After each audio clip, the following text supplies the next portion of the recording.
Fala, meu lindo, minha linda.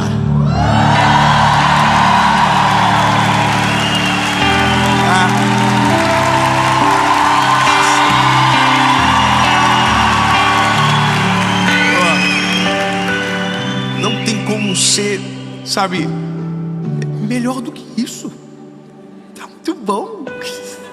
Eu espero que você na sua casa sinta exatamente aquilo que Deus está proporcionando para nós.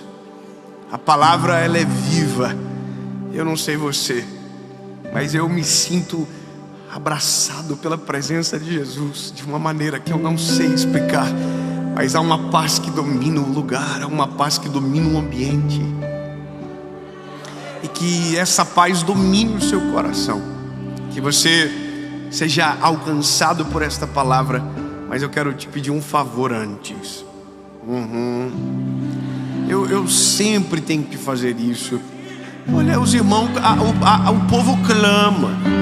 Compartilha, curte o vídeo, comenta, manda para os amiguinhos. Eu fico tão feliz quando eu vejo o pessoal falando assim: olha, recebi no grupo da empresa. E isso evangeliza aquele povo sinistro. Manda no grupo da família, nem que seja como indireta, mas manda. Porque assim a mensagem vai mais longe. E o nosso desejo é que alcance cada vez mais pessoas. Então, se inscreve, ativa o sininho e vamos para a mensagem.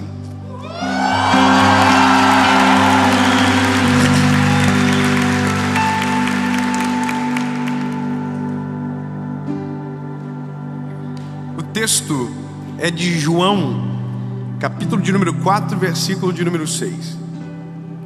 Mas antes de ler, eu quero te contar um negócio. Quando eu tinha 19 anos, eu aceitei a Jesus. Fiquei apaixonado. Eu não comecei a pregar porque queria. Comecei porque não conseguia parar de falar. Apaixonei. Me lembro que naquele momento da vida eu estava na faculdade. Fazia direito. E eu tinha acabado de criar uma palestra chamada Não Perca o Foco.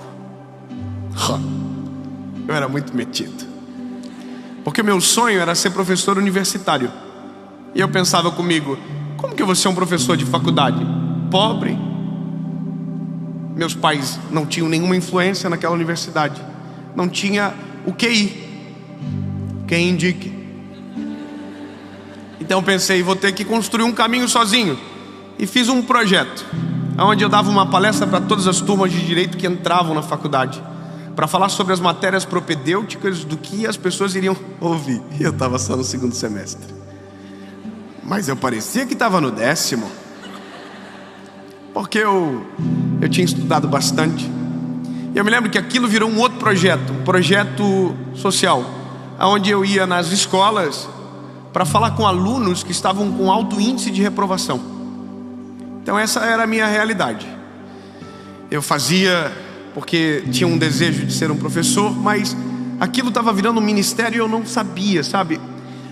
E um dia, talvez um dos primeiros que eu dei uma palestra num colégio público de alunos que iriam reprovar, eu me lembro que eu olhei aqueles alunos e pensei assim: bom, como pode? São tudo muito inteligentes, eles falavam bem, conversavam, articulavam.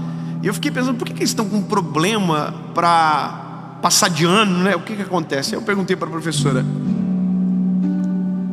eu posso conversar com eles no final, individualmente? Um minutinho, eu quero só fazer algumas perguntas. A professora falou: pode fazer.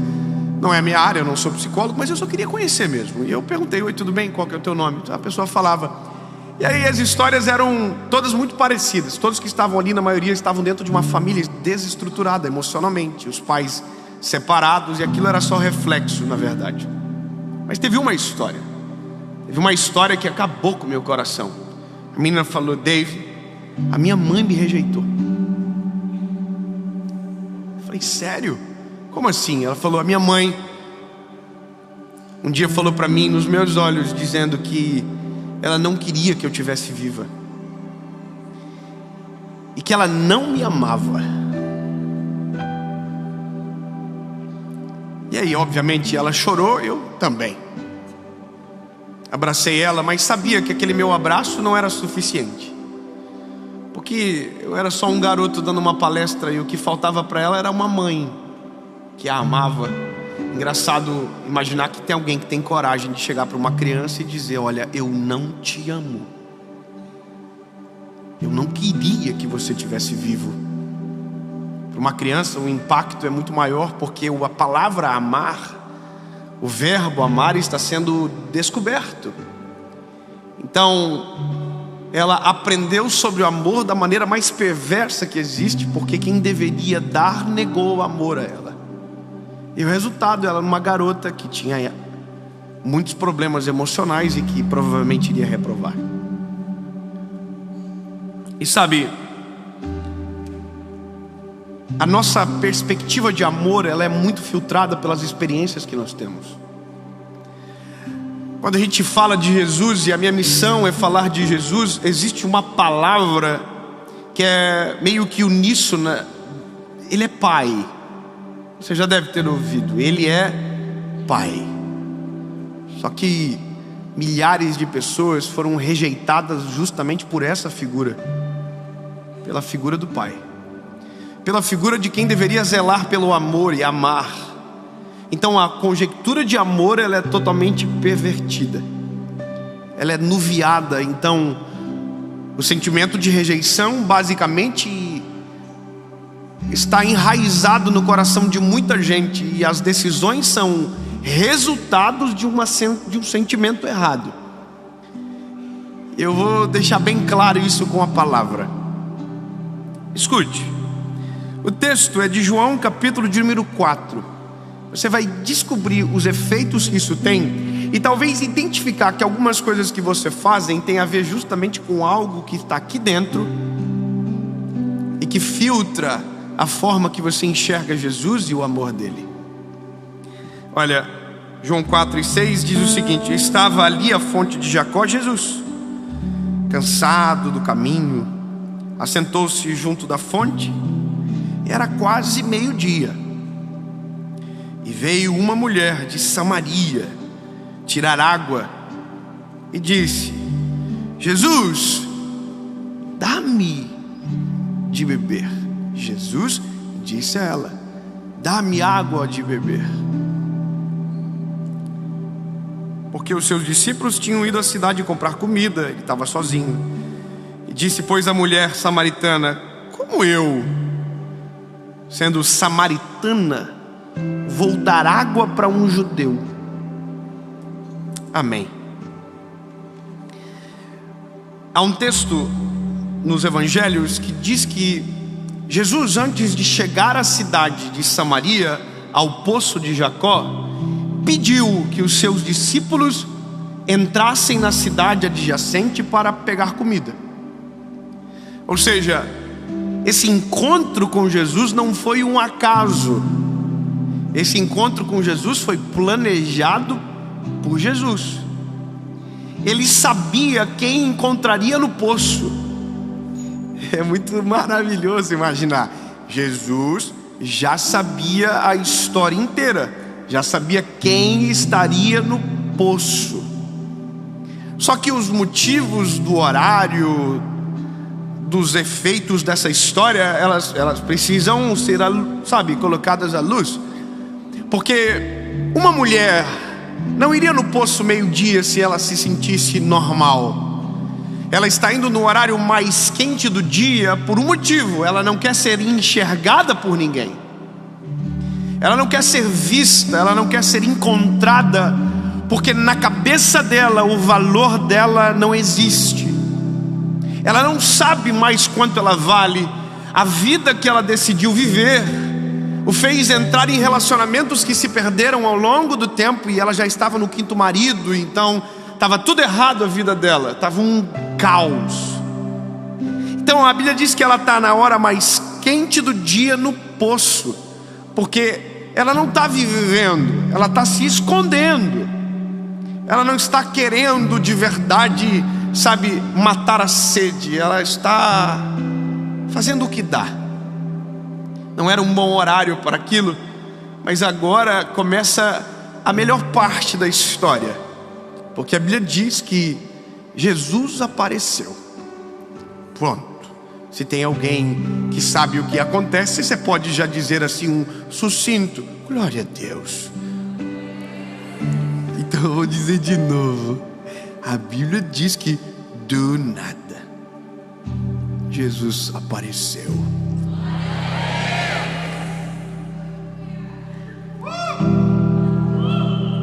Jesus chegou maravilhoso, extraordinário, sozinho. Por que sozinho? Porque tem coisas que Jesus não vai usar eu para falar com você. Os discípulos não serão necessários, e se chegarem, talvez serão até o motivo para a conversa não rolar. Tem coisas que Jesus vai resolver sozinho, dentro do nosso coração, olhando nos nossos olhos, com a gente. Tem coisas que Deus fala no público, tem coisas que Deus resolve no secreto. Amém? Então Jesus chegou. Essa mulher está tirando água e ele disse para a mulher: você pode me dar água? E a mulher, espantada com aquele homem pedindo água, disse: como assim? Você sabe quem eu sou? Eu sou samaritana. O que ela está dizendo para Jesus? Eu não tenho valor nenhum para vocês. Vocês são judeus, e judeu não bate com samaritano. E outra coisa, ela está querendo assim: querido, não é um bom momento para falar comigo. Eu só quero pegar água e eu quero vazar. Eu não quero que ninguém me veja aqui. Eu não estou no bom dia, eu não estou no momento bom. E aí Jesus disse para ela: não, linda, na verdade, se você soubesse com quem você está falando, não seria eu que te pediria água, você me pediria água. E a água que eu te der e você beber, nunca mais você vai ter sede.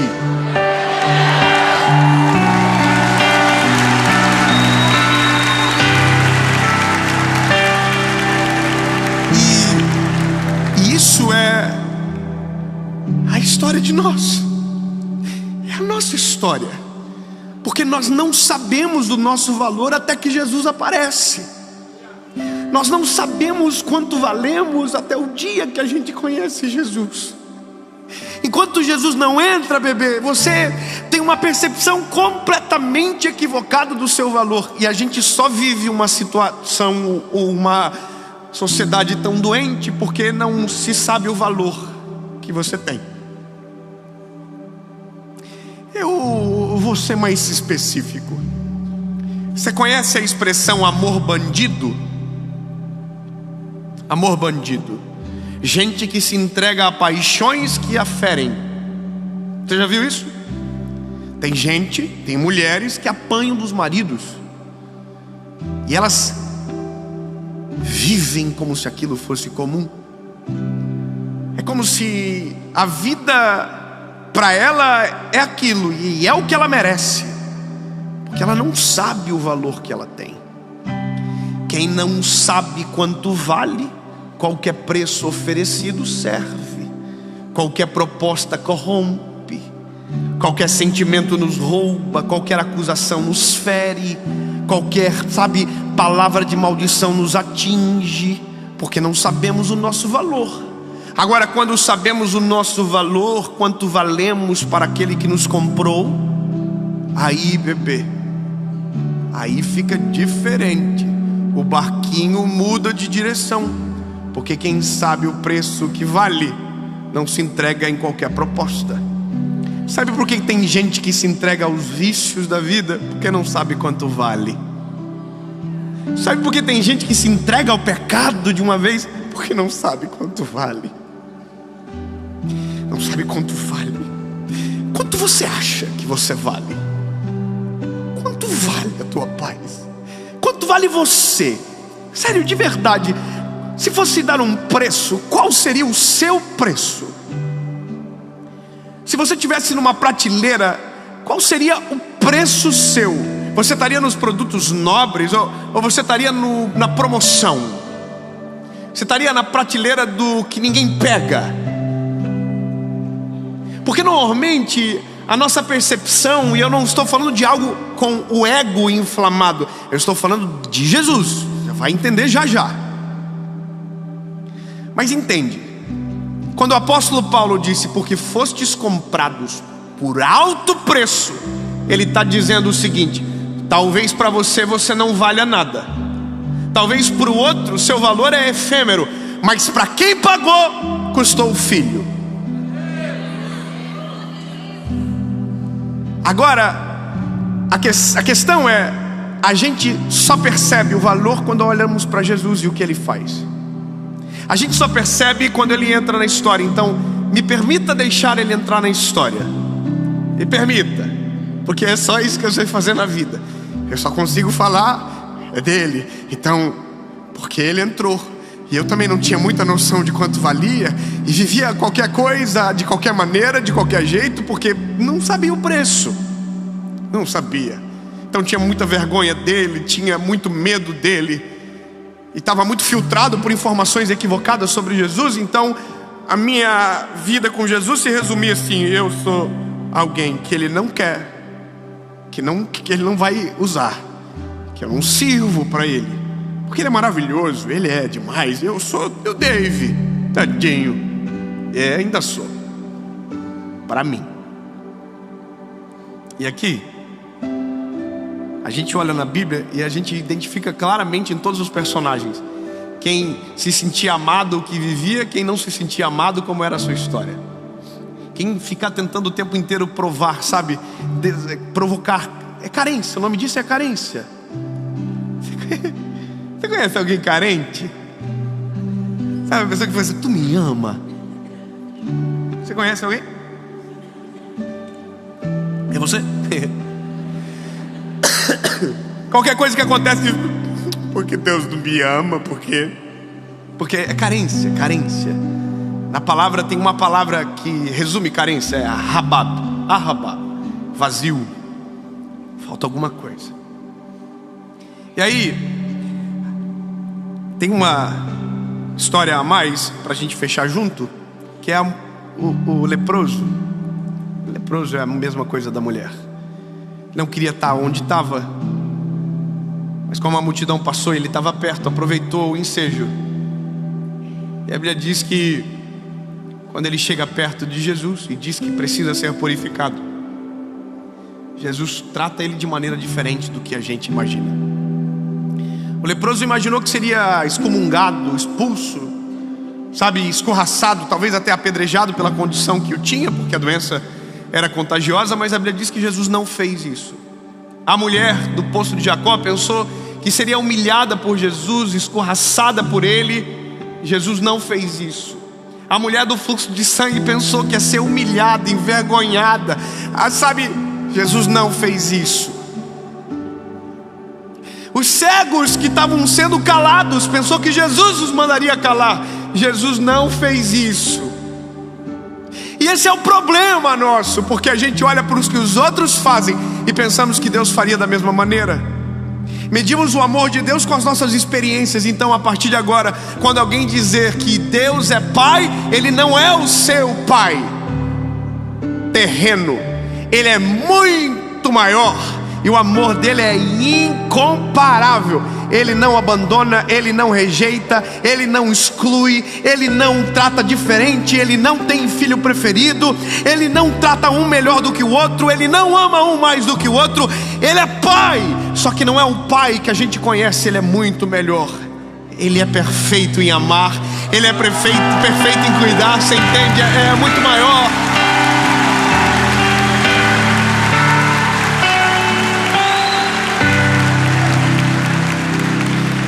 Eu vou dizer um negócio: a gente rejeita as pessoas. A gente é assim.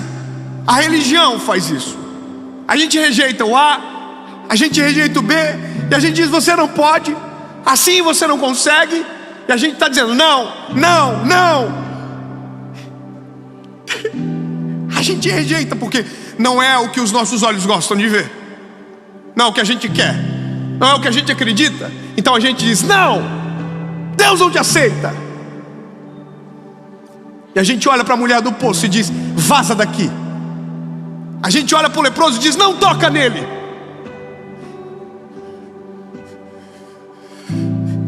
A gente olha para os cegos e diz: cala a boca. E aí Jesus diz: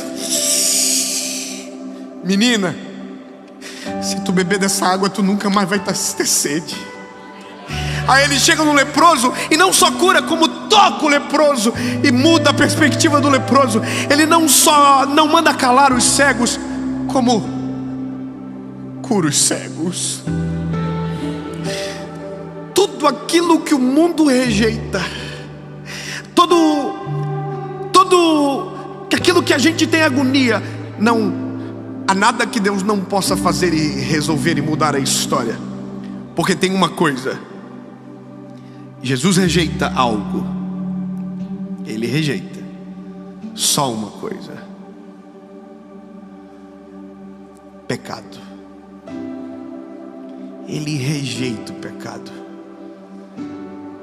Mas posso te falar, quando ele chega, a transformação é tão profunda que quem descobre o quanto vale não se torna mais escravo do pecado. Só que a gente só vai saber disso se deixar quem se sente assim chegar perto dele. E eu vou te dizer para você, talvez essa seja a minha missão na vida: falar para quem ninguém gostaria de falar, chegar aonde ninguém gostaria.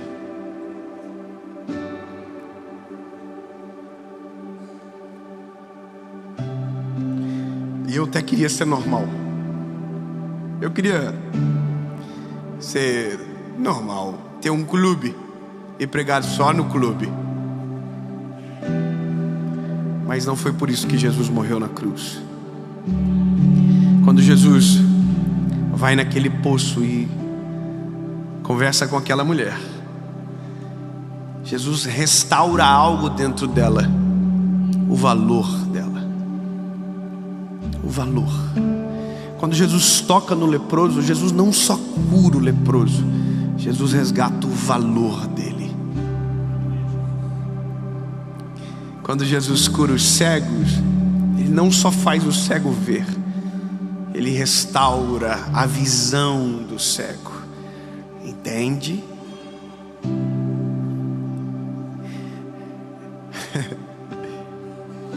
Aonde isso acaba? Acaba de uma forma simples. Todo o evangelho, toda a história de Jesus é um plano. Você sabia? O nome que a gente chama é o plano de salvação. O evangelho é o plano de Deus para salvar o homem. O que se já havia perdido, o que já estava condenado, que não havia mais esperança. O evangelho é um plano de Deus para salvar o homem. Salvar o homem do pecado, salvar o homem do inferno, salvar o homem de si próprio. Só que aí Deus tem uma brilhante ideia. Precisava-se de um penhor, precisava de um preço, precisava de algo que fosse tão poderoso que somente um preço tão alto poderia justificar um perdão tão grande, que somente um preço tão alto poderia deixar tão claro o tamanho do amor. E esse amor era justamente para que eu e você não fôssemos escravos, para que nós não nos sentíssemos rejeitados e esquecidos por Deus, para que a gente não se entregasse, mas para que olhássemos no espelho e disséssemos: não, você não é o que o mundo diz sobre você, você não é o que o mundo plantou dentro de você, você é o resultado da perfeição do Criador. Ele fez você com as suas mãos, com as próprias mãos o formou e com o sangue dele te salvou. É maior.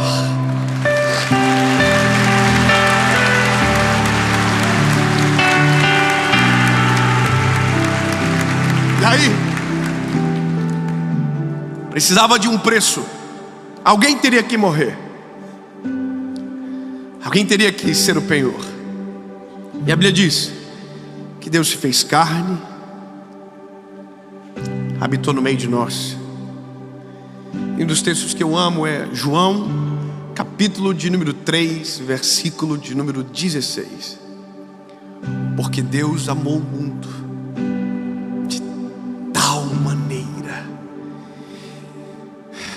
que entregou o seu Filho na cruz do Calvário para que morresse por mim e por você, para que todos aqueles que nele crerem não pereçam, mas tenham a vida eterna.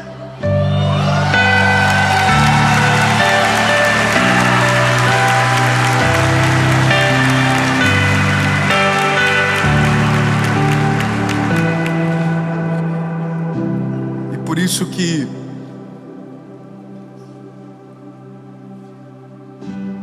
eu não consigo aceitar quem acredita que Jesus não pode mudar a história, ou que Jesus não pode chegar na história, porque se sente às vezes menos do que um e outro. Porque eu sei quem eu era, eu sei o que Jesus faz. E uma das coisas mais incríveis da vida é saber que o preço que Jesus pagou por mim não foi para eu viver aqui só.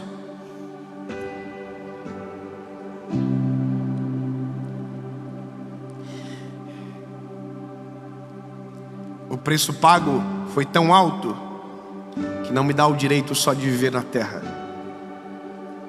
me dá o direito de entrar no céu.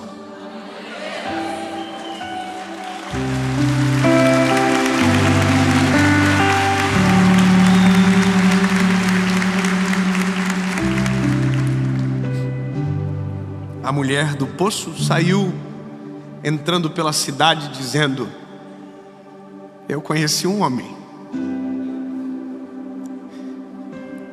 que mudou toda a minha perspectiva, que mudou a minha vida. Eu não consigo dizer.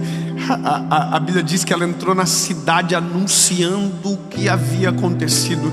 É como se aquele que estava se escondendo agora de repente sabe que tem voz. O leproso, a Bíblia diz que ele foi purificado. Se você olhar no original, o purificado que ele queria era para ter acesso ao templo. Ele queria voltar à comunhão. E a Bíblia diz que ele pôde voltar. Porque Jesus não só nos cura de doenças físicas, Jesus cura a nossa emoção, Jesus cura nossas perspectivas. Então, lindo, deixa eu falar algo para você. Se você se sente rejeitado, o menor, o pior, sabe? E talvez esse sentimento te aprisionou tanto tempo e você não consegue viver e se entrega a qualquer paixão e qualquer proposta te compra, porque o teu preço parece ser muito baixo. Então deixa eu te falar, lindo, você na verdade custa muito caro. Olha para mim, muito caro. Para que você pudesse ouvir essa mensagem hoje, alguém precisou morrer no teu lugar. Porque a Bíblia diz que Ele morreu a nossa morte para que pudéssemos ter a sua vida, a vida de Jesus em nós. Portanto, não aceite o que dizem ao teu respeito, não aceite carência como realidade, não se entregue a paixões que te desvalorizam e te desmerecem. Assuma o teu lugar no mundo, assuma o seu lugar na presença de Jesus, porque é o único lugar onde o nosso preço é correto.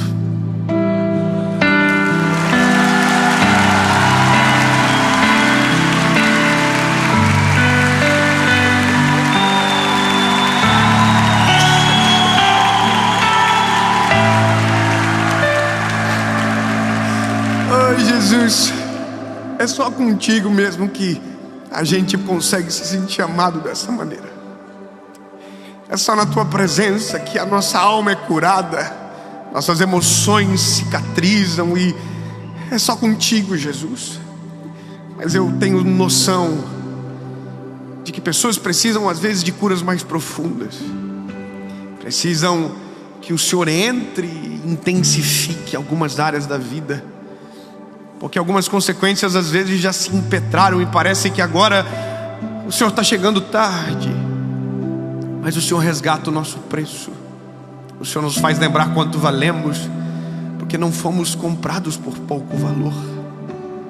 Sim, Jesus, teu sangue na cruz do Calvário foi por nós. É por isso, Jesus, que nós nos rendemos a Ti. E é por isso que nós precisamos tanto de Ti, porque aquilo que ninguém enxerga, o Senhor conseguiu ver em nós. Não havia nada em nós que o atraísse, Jesus, mas o Teu amor nos alcançou. E agora cremos que a Tua palavra é verdadeira, que quando o Senhor entra, as coisas velhas ficam para trás e tudo se faz novo. Em nome de Jesus.